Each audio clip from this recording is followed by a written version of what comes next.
প্রিয় শিক্ষার্থীবৃন্দ, আশা করি আল্লাহ পাকের অশেষ কৃপায় ভালো আছো। বিশ্বব্যাপী যে মহামারী সৃষ্টি হয়েছে তারই পরিপ্রেক্ষিতে আজকে আমাদের এই অনলাইন ক্লাস। তোমরা ইতিমধ্যে একাদশ শ্রেণী শেষ করে দ্বাদশ শ্রেণীতে পদার্পণ করেছ, কিন্তু ক্লাস নিতে পারিনি। যে কয়েকদিন ক্লাস নিয়েছিলাম সেখানে বাংলা দ্বিতীয় পত্রের সিলেবাস সম্পর্কে আলোচনা করেছি। সিলেবাসের প্রথমেই আছে আমাদের বাংলা উচ্চারণের নিয়ম। আজকে আমি বাংলা উচ্চারণের নিয়ম সম্পর্কে আলোচনা করব।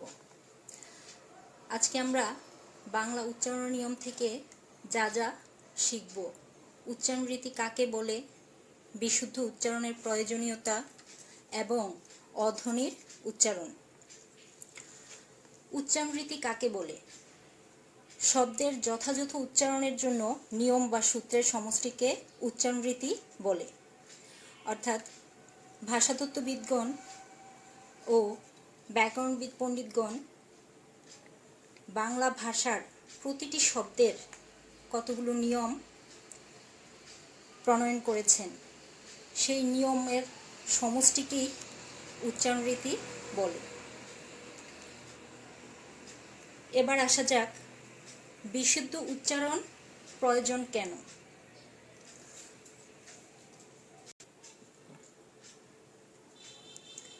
উচ্চারণের শুদ্ধতা রক্ষিত না হলে ভাষার মূল উদ্দেশ্যই ব্যর্থ হয়। অর্থাৎ আমরা যদি কোনো শব্দ ভালোভাবে উচ্চারণ না করতে পারি তাহলে ভাষার মূল অর্থ বা উদ্দেশ্য ব্যাহত হবে। শুদ্ধ উচ্চারণ একদিকে যেমন ঠিকভাবে মনোভাব প্রকাশে সহায়তা করে, ঠিক তেমনি আবার অপরদিকে শব্দের অর্থ বিভ্রান্তি ও বিকৃতি ঘটার সম্ভাবনা থেকেও মুক্ত রাখে।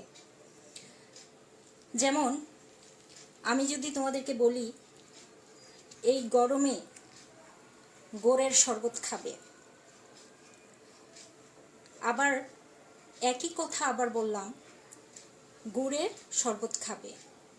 এখানে দেখো গুড় আর গুড় দুটোর মধ্যে অনেক পার্থক্য আছে। যেমন গুড় বলতে আমরা বুঝি কবর, আর গুড় যেটা আখের রস থেকে তৈরি মিষ্টি জাতীয় দ্রব্য বা খাবার। তাই বিশুদ্ধ উচ্চারণের প্রয়োজনীয়তা অপরিসীম। তা না হলে আমাদের অর্থ বিভ্রান্তি ঘটতে পারে বা শব্দের উচ্চারণে বিকৃতি ঘটতে পারে।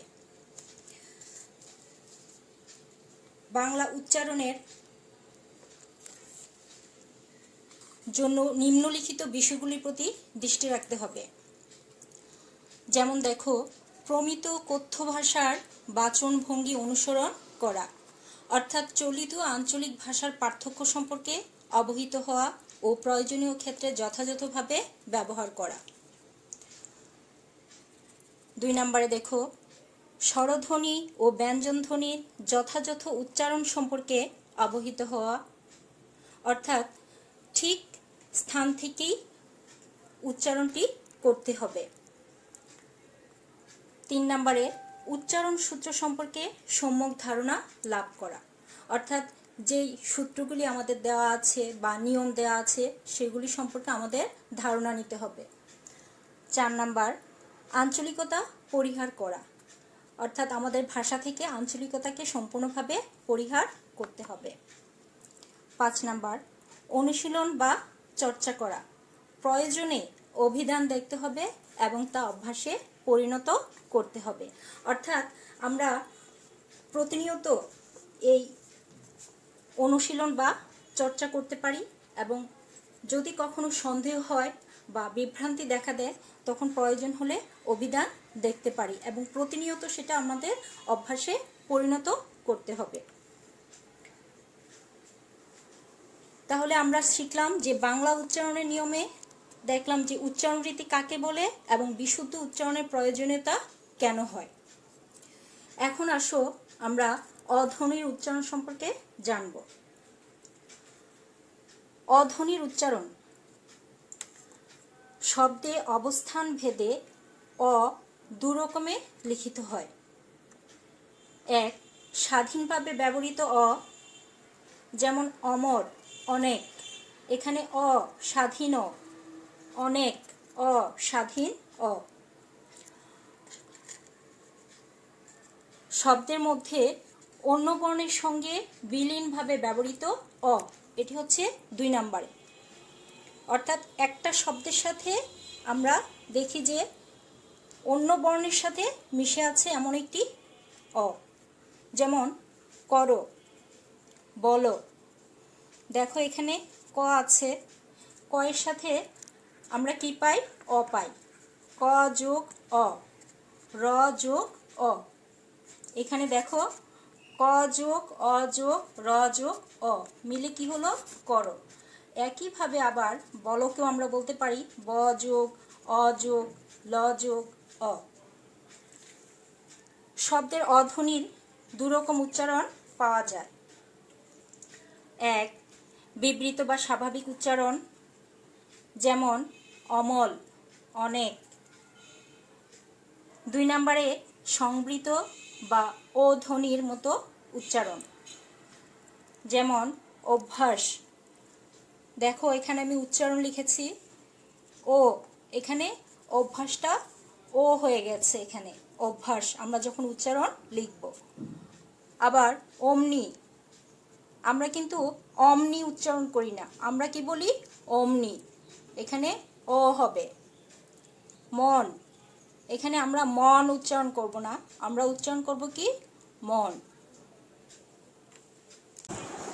বাংলা ভাষায় শব্দের আদি, মধ্য এবং অন্তে ব্যবহৃত এই অ নানাবিধ কারণে প্রমিত বা মানসম্মত উচ্চারণের সৌকর্য বিধান হেতু কখনো পূর্ণ উকার, অর্ধ উকার কিংবা উকার স্পর্শযুক্ত অর্থাৎ আলতোভাবে উচ্চারিত হয়।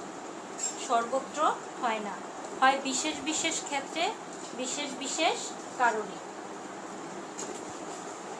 বাংলা ভাষায় শব্দের আদি, মধ্য এবং অন্ত অয়ের মধ্যে আজকে আমরা আদ্য অয়ের কয়েকটি নিয়ম আলোচনা করব। যেমন 1 নম্বরে আসো, শব্দের আদিতে যদি অ থাকে এবং তারপরে ইকার ওকার থাকে, অর্থাৎ এই অ স্বাধীন কিংবা ব্যঞ্জনযুক্ত হতে পারে এবং ই দীর্ঘ বা হ্রস্ব হতে পারে। ওকারের বেলায় আমরা জানি যে দীর্ঘ বা হ্রস্ব হতে পারে, তবে সে অয়ের উচ্চারণ সাধারণত ওকারের মতো হয়। যেমন অভিধান, আমরা যেমন উচ্চারণ করব ঠিক তেমনিভাবে লিখব অভিধান। অতীত, অতীত, অতীত, অতীত।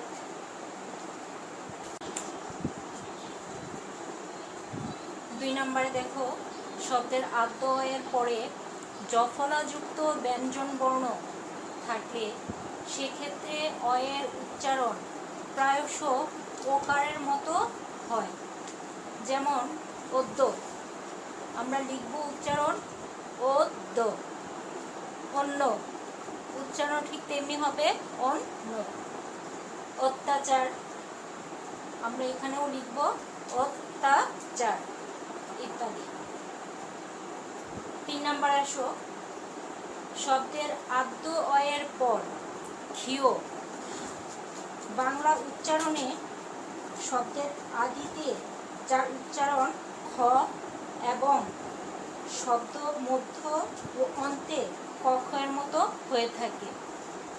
যজক ইয়, শব্দের আদিতে যার উচ্চারণ গ এবং মধ্য ও অন্তে গ গ এর মতো হয়ে থাকে, থাকলে সে অ এর উচ্চারণ সাধারণত ওকারের মতো হয়ে থাকে।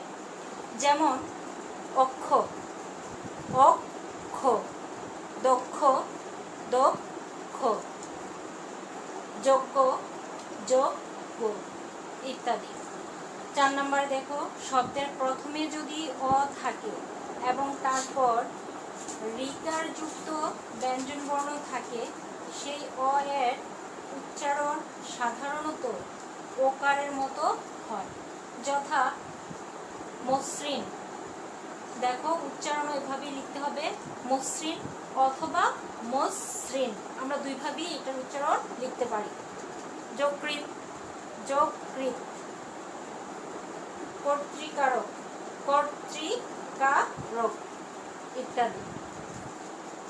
5 নম্বরে দেখো, শব্দের প্রথমে অযুক্ত রফলা থাকলে সেক্ষেত্রেও আদ্য অয়ের উচ্চারণ সাধারণত ওকারের মতো হবে। যেমন ক্রম, আমরা এখানেও লিখব ক্রম। গ্রহ, গ্রহ।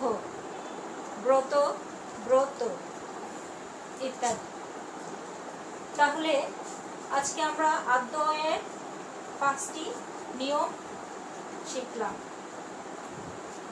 প্রথমে আমরা শিখলাম কি উচ্চারণ রীতি কাকে বলে, তারপরে শিখলাম বিশুদ্ধ উচ্চারণ প্রয়োজন কেন, এবং অধ্বনির উচ্চারণ ও আদ্য অয়ের 5টি নিয়ম।